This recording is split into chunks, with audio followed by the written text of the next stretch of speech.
Exercise 1223. January 1st, 2018, Cameron bought 20% of Lake Company for $300 million cash. So the cost was $300 million. Lake Company had fair value of $900 million. So fair value of their net assets, $900 million. Cameron only purchased 20% of it. So Cameron purchased $180 million of fair value of their net assets. Book value of the Lake Company's net assets were $800 million. Again, Cameron purchased 20% of the Lake Company, so $160 million of book value of Lake Company's net assets were purchased into Cameron Company. The difference between purchasing price and fair value, $120 million, is goodwill. And the difference between fair value and book value of the net assets is either undervalue or overvalue of the net assets. Here we have fair value higher than the book value, so the book value were undervalued. Once the Lake Company's share were purchased by Cameron,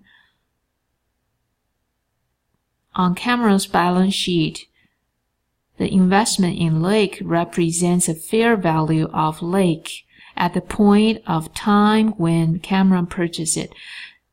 Since then, the depreciation of Lake's building will not be reflected through the difference between fair value and book value.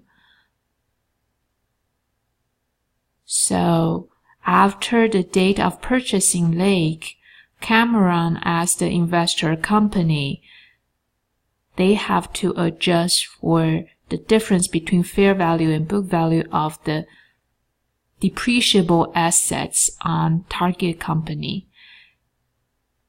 The difference between fair value and book value can be attributable to buildings and land. So the difference between $900 and $800 million is $100 million. 20% of $100 million of difference belongs to Cameron's share in ownership. So 20% of that $100 million of difference is $20 million. And half of that $20 million goes to building, half of that $20 million goes to land. Land is not depreciable. So $10 million of the difference goes to building, and the rest of the useful life of the buildings is 10 years, so 10 divided by 10. Each year we will adjust for depreciation expense for $1 million just for Cameron.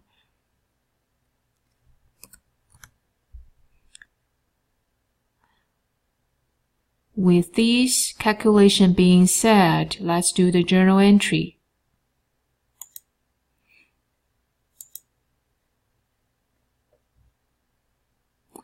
Record the purchase of Lake.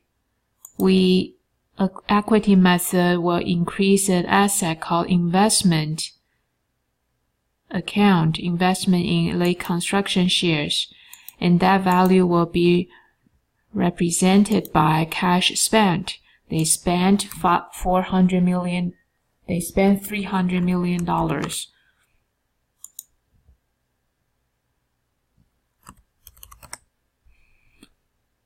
So investment account has $300 million of balance in it. Next, when the investee company, the target company, reports net income, the net income will flow into investee company's retained earnings. So the book value, the overall value of the target company is increased by that net income. it will affect the investor companies in two accounts. One is to increase investor companies' income statement by increasing investment revenue.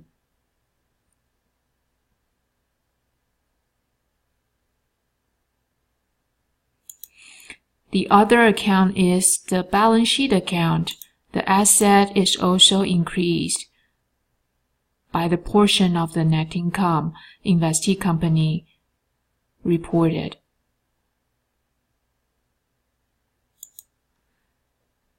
Net income was reported by Lake $150 million. 20% of $150 million is $30 million.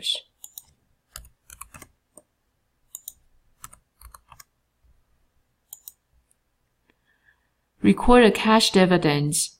Lake Company declared and distributed cash dividends of $30 million. This $30 million is distributed to all shareholders of Lake. Cameron is only one of the shareholders of Lake.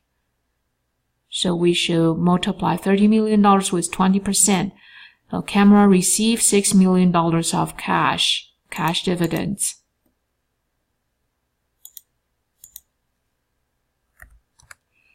This receipt of cash does not increase the revenue of Cameron. Investment account is decreased by the $6 million because Lake Company, by distributing dividends, their retained earning is decreased, so the book value of Lake Company is also decreased. If the book value of Lake Company is decreased, this investment account of Cameron should be decreased as well. So investment in Lake should be reduced by $6 million.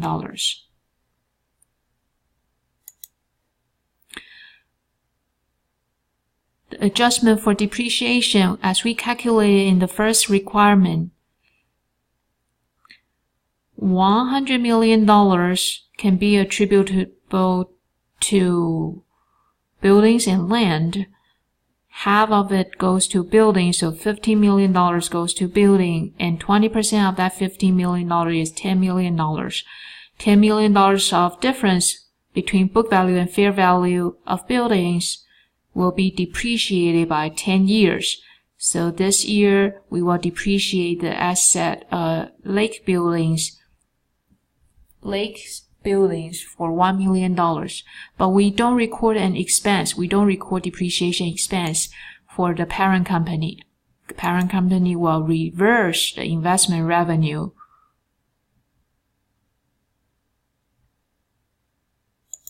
by $1 million. And the investment asset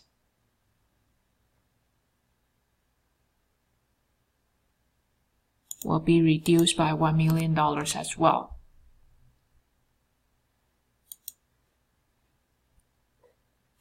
And then the statement of cash flow, income statement, and balance sheet has impact from the journal entries. If we go back to journal entries, we see that asset account is increased by $300 million, increased by $30 million, decreased by $6 million, and then decreased by 1. So 300 plus 30, that is 330 minus 6, 324 minus 1. On the balance sheet, the investment account has $323 million of balance. On the income statement, look at investment revenue. The second entry says investment revenue increased by $30 million. The fourth entry says decreased by $1 million. So net income statement will report $29 million of investment revenue, net investment revenue.